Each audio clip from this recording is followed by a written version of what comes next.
Okay guys, so first of all you need to visit this address and start complete registration in broker website.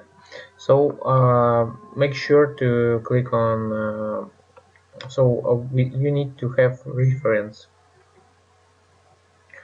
and make sure do not delete reference, otherwise uh, it will not move you to the next step. So make sure that make sure to enter my reference. It will be entered by default if you visit link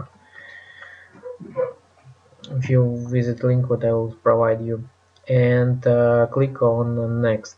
So here you need to select your username, first name, last name. So for example,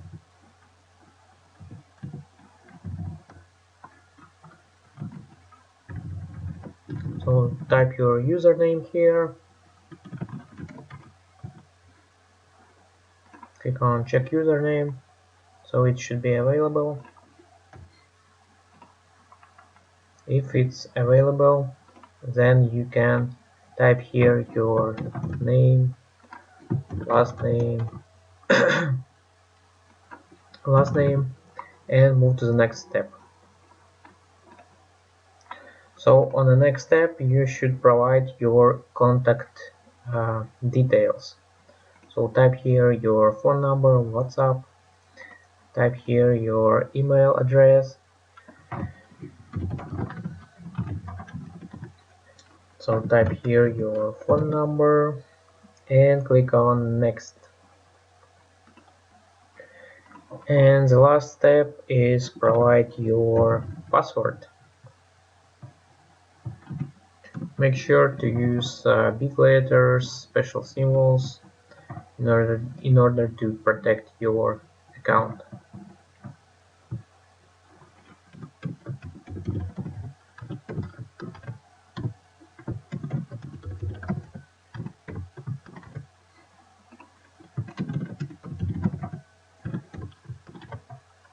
Okay, so click register, and yes, so sometimes it may ask you to complete verification.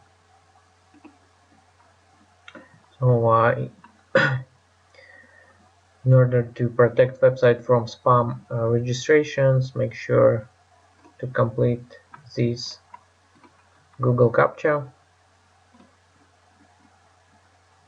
and if everything is correct, then it should complete your registration on a broker website.